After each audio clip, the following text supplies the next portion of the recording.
vos. Está ya con nosotros Susana de Cives, socióloga, fue ministra de Educación durante el 96, 99, ¿estoy diciendo bien, Susana? Para esperar que está enredada con el micrófono. Igual no te hagas problema porque eso... Bueno, un gusto recibirte. ¿Seguís trabajando, seguís escribiendo sobre educación, seguís polemizando sobre educación? Sí, en realidad trabajo concretamente con un equipo de gente que nos metimos a investigar cómo enseñar ciencias en la escuela secundaria. Lo aplicamos, nos fue muy bien. A todos les gusta, pero no pasa nada. Es decir, es decir, hay maneras muy ya estudiadas de cómo ingresar en la escuela, cambiar el formato de la enseñanza, tener buenos resultados, que los pibes se entusiasmen. ¿Es lo que hay que hacer, cambiar el formato de la enseñanza en la Argentina? Sí, obviamente. Hay que cambiar la escuela, adaptarla y tratar de que la escuela tenga... Te acerco, ahí está. Tratar de que la escuela, que los estudiantes tengan un vínculo con la ciencia, pero de la mejor manera, resolviendo problemas, viendo los procedimientos que transitan los científicos para llegar a resultados, pero vinculados a la realidad cotidiana. Entonces la escuela es otra cosa los tiempos, la enseñanza, la vinculación con el conocimiento. Es decir, hay mucho para hacer, es la escuela que se necesita y es la escuela que la probamos con chicos muy mezclados, ¿no? Trabajamos 2 años en Chilecito con pibes bien humildes que pedían por favor de seguir con la hora de matemática, por ejemplo. Era una... ¿Y qué? ¿En qué consistía? Bueno, primero que nada, consiste en algo que los ministerios no hacen, que yo vivo diciendo esto es una anomia. Para decirlo simple, todos los ministros se reúnen, dicen qué es lo que hay que enseñar, no lo dicen ellos, contratan especialistas, siempre es...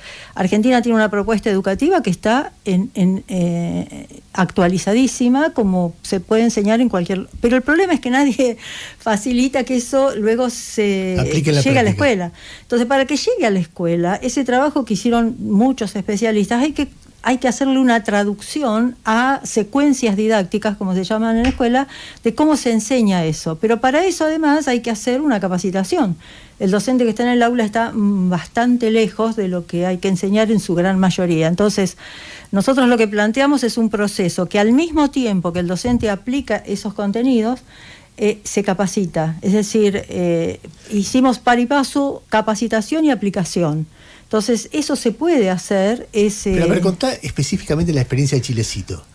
¿Por qué hay chicos que pedían seguir con la hora de matemática? Bueno, porque resolvían, por ejemplo, un problema era la cosecha de la nuez, que era un tema de ellos. Y toda la profesora que trabajó ese tema en el equipo puso problemas vinculados a esto.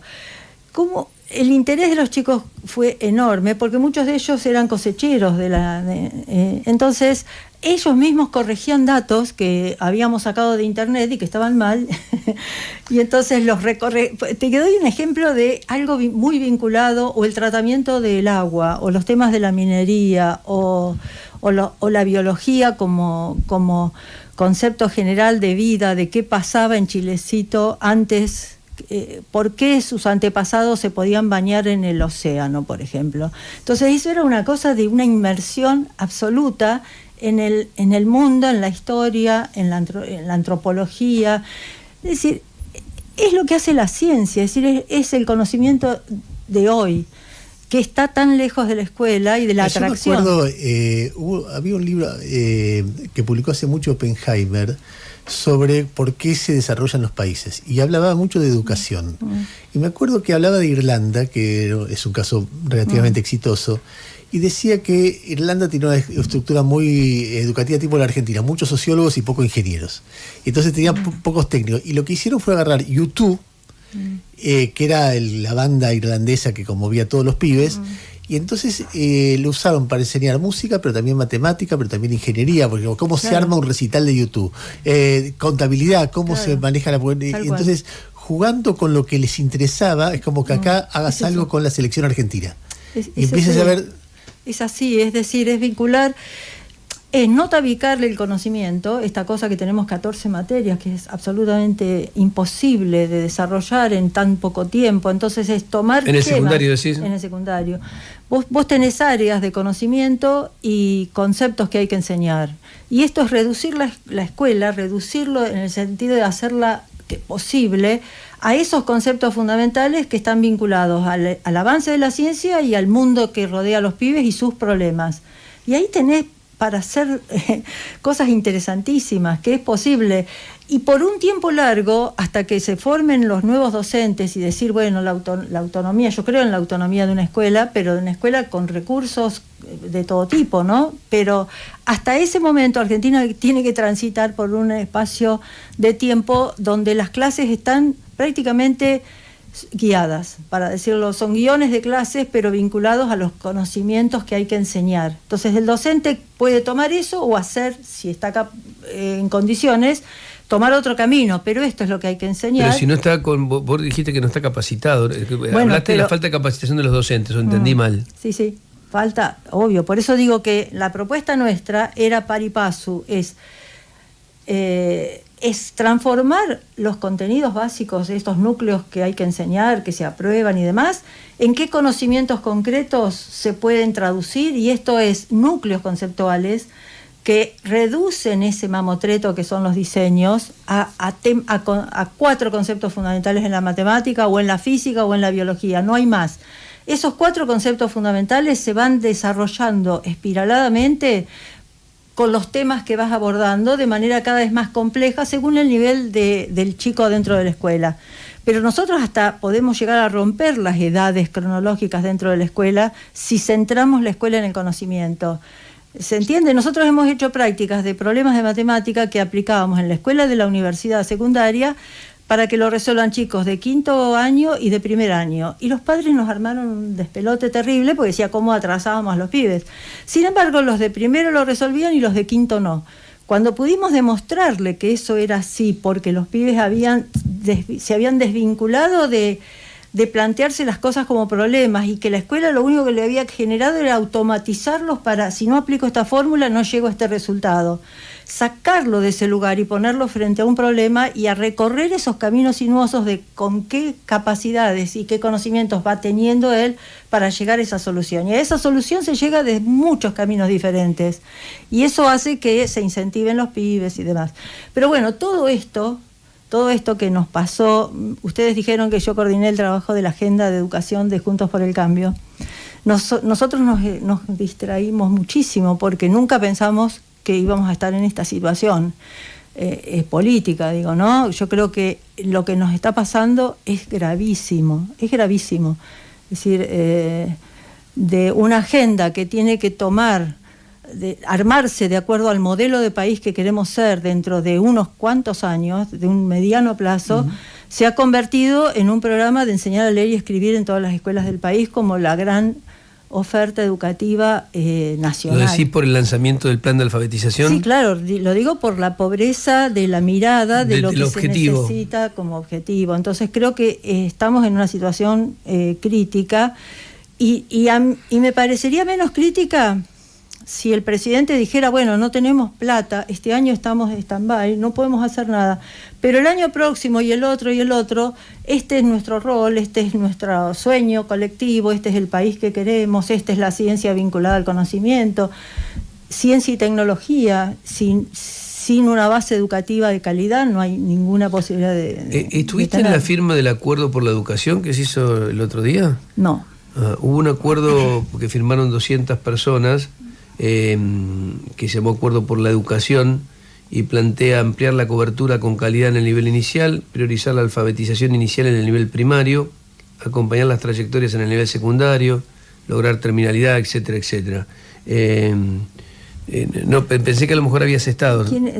Argentinos por la Educación, creo que lo motorizó. Cuando empezó eso, sí, siempre los apoyé, así que debo haberlo firmado, sí. Argentina. Sí, pero porque no podés negarte a cosas, pero lo que pasa es que nada va a la raíz del tema. Nosotros tuvimos muchos años una anomia en educación, falta No, hubo una ausencia de gobierno, tanto a nivel nacional como provincial. Esta cosa que digo, se cree, es decir, hay muchísimo para hacer, va a dar muchísimo más trabajo y es mucho más complejo lograr resultados en esta materia, en educación, vincular la ciencia y la tecnología al mundo económico, hacer un programa de desarrollo inteligente, todo lo que debiéramos hacer. Eso es muchísimo más que lograr el equilibrio fiscal. Y yo creo que tenemos un presidente que está absolutamente equivocado, por decirlo de la manera más elegante, cuando cree que solo con una medida económica va a solucionar el drama y los problemas gravísimos que tenemos, que son de orden, de todo tipo, ¿no? Así que... vos te manifestaste, por lo menos leí algún artículo, a favor de declarar la esencialidad del trabajo docente, que genera mucho rechazo en los gremios en general, ¿no? Sí, pero yo digo que la esencialidad nunca puede dejar dejar afuera el conflicto y las medidas de fuerza de los docentes. Lo que pasa es que eso todo eso entra en un campo de negociación.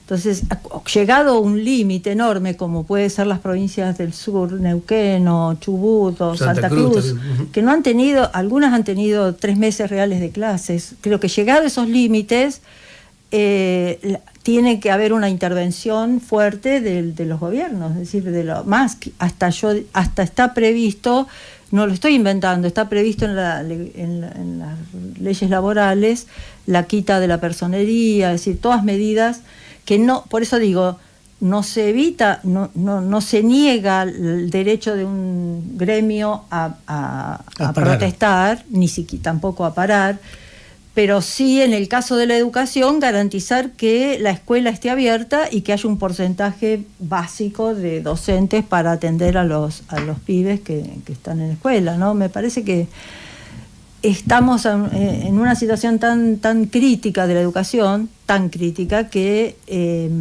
tendría que haber mucho más diálogo, ¿no? Mucho más voluntad de diálogo. Susana, yo te escuchaba la experiencia que vos me contabas de Chilecito y tu mirada sobre cómo hay que enseñar vinculando... Es una mirada muy disruptiva respecto de lo tradicional, porque uno está acostumbrado a tantas materias, tenés que rendir a fin de año y así llegás a la universidad y qué sé yo. Y vos estás pensando, bueno, espera, ¿qué cosas no pueden no saber los chicos? Bueno, hagamos hincapié en estas 6, 7 cosas importantes y veamos de ahí hasta dónde llegamos, y en base a eso tiene que estar el mundo de los chicos involucrados, etcétera. Que es algo que uno ha leído, no sé, sin ser un especialista ni nada que se le parezca, pero desde Emilia Ferreira, Paulo Freire, no sé, distintas cosas que yo te escuchaba hablar y decía, esto tiene que ver con, no sé, me parece Cecilia Braslavsky, nombres que yo he leído en algunos momentos de búsqueda de cómo se enseña mejor. Pero cuando te escuchaba siento lo mismo que siento cuando viene un especialista de salud acá, o cuando viene un especialista, no sé, en seguridad. Ayer estuvo Sabina Frederick, que en términos teóricos son ideas muy novedosas, pero después entran en el tamiz de la gestión y te encontrás con un freno que es imposible. Es decir, hay, no sé si una dinámica, si hay actores fundamentales, porque uno escucha a unos a otros, pero finalmente son todas muy buenas ideas que chocan contra algo. ¿Qué es ese algo? A ver, yo creo que es absolutamente posible hacer una renovación profunda en la escuela. Ese algo es un modelo de administrar y de gestionar. Somos un país federal.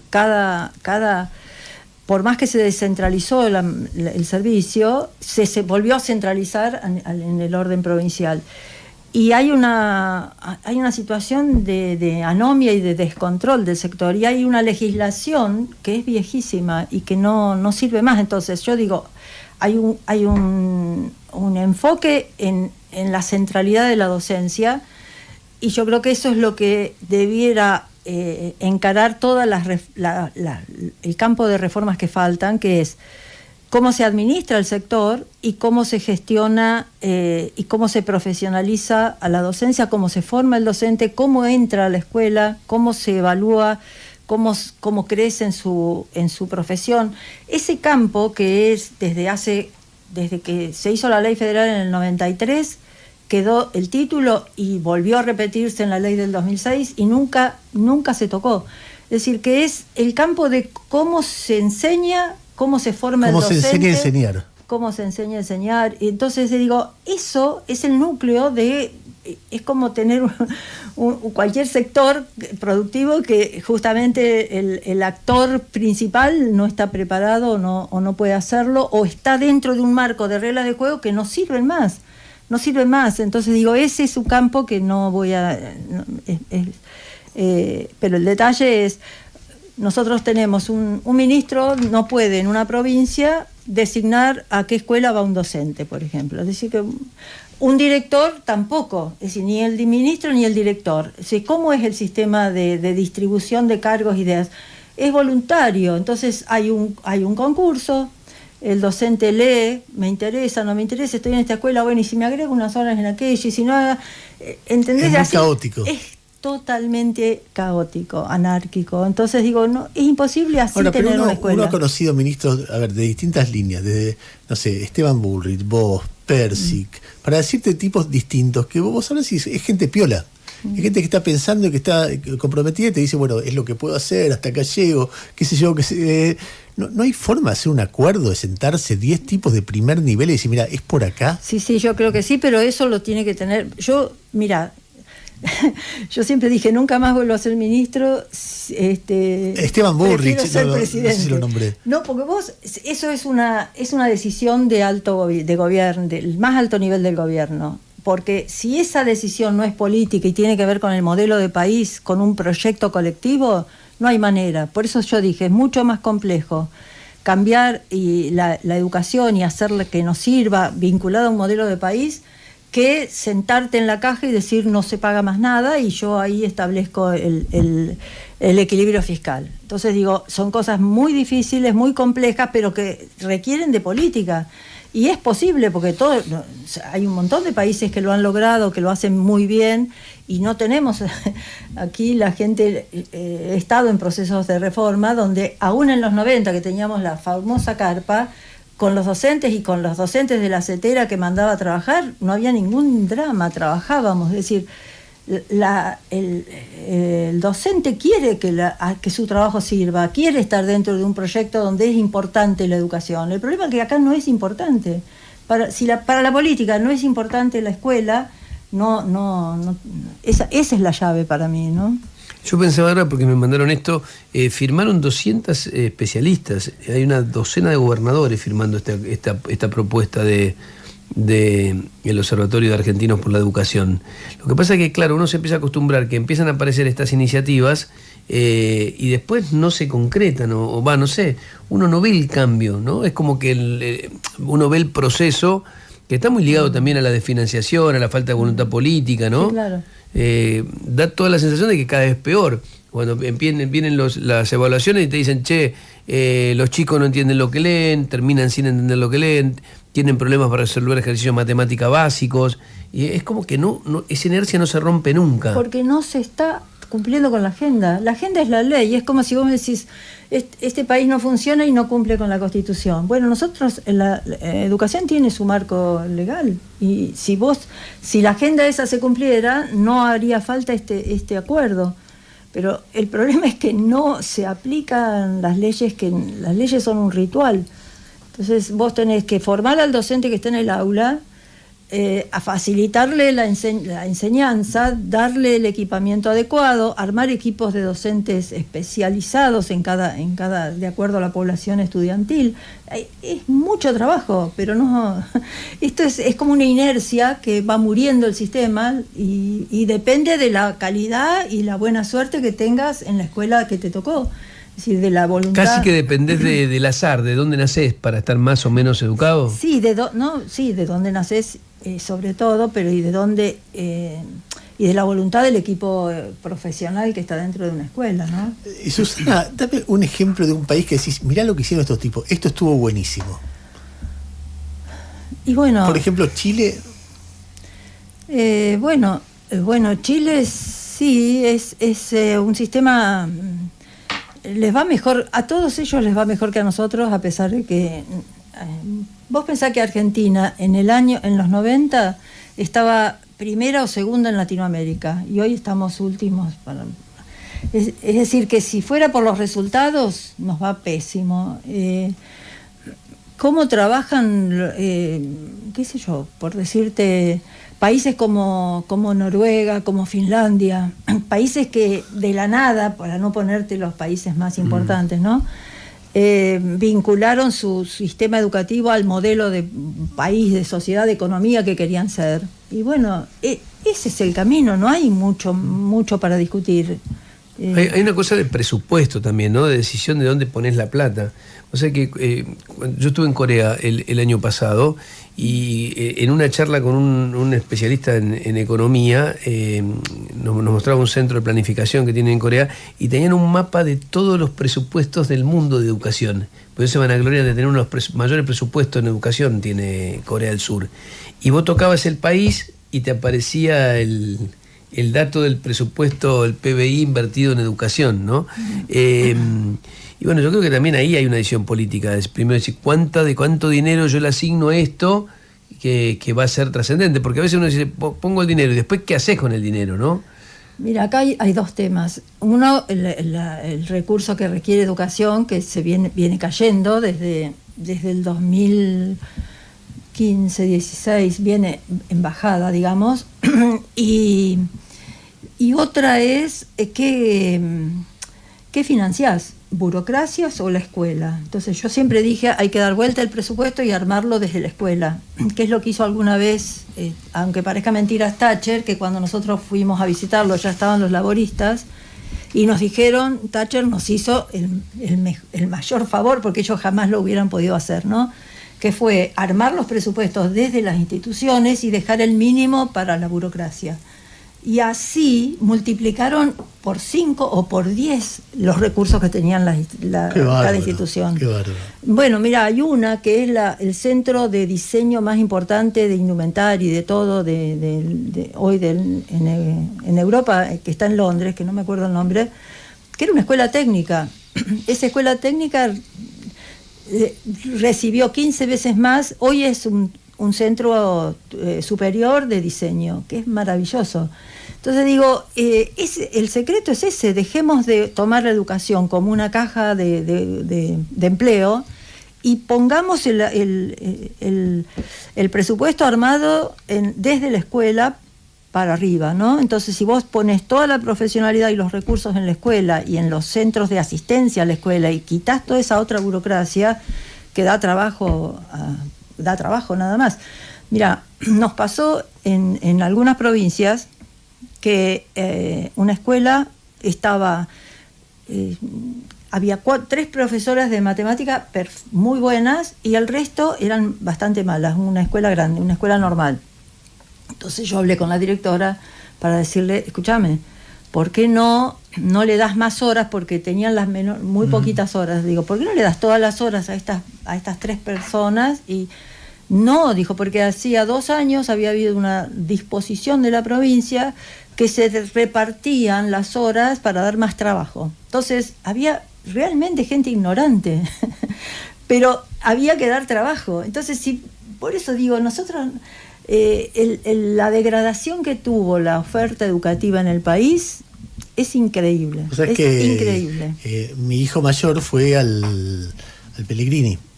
Y una cosa que a mí me da pena de eso, porque es un colegio de muchísimo nivel, sí, y el que lo aprueba es alguien que sale con nivel y es muy exigente en términos de las materias que da, pero no es exigente respecto, por lo menos no lo era en aquel momento, de la presencia de los profesores. Entonces vos tenías chicos de 15 años que de cada 3 horas tenían 2. Imagínate vos una empresa donde la tercera parte falta todo el tiempo. No. Y una vez, no en una nota, fuera una nota, le dije, creo que a un rector o a alguien, le dije, che, ¿por qué no por lo menos hacen algo de poner la lista de docentes que más asistieron? Me dice, nos incendia la escuela, me dice. Claro. No tenemos... a ver, yo de esa experiencia, y al mismo tiempo mi otro hijo fue a una escuela privada, y los docentes iban todos, y eran los mismos, los que iban a un lado y al otro. Sí, con lo cual yo decía, y el efecto que tenía eso era que los pibes más débiles terminaban repitiendo, porque había mucha exigencia, pero poco... Y estás en un colegio semipúblico, si se quiere, porque para entrar al Pellegrini o al Politécnico de Rosario tenés que tener alguna formación, alguna ayuda, alguna concesión. Un ingreso donde se pagan, está bien, pero de cualquier manera un pibe que no lo pueda pagar, es el esfuerzo, entra. pero lo que pasaba es que un tercio de los chicos se terminaban yendo de la escuela. Sí, claro. Entonces tenía esa sensación. Susana, déjame hacerte una pregunta política, porque vos además de apasionada por la educación, sos apasionada por la política. Sí.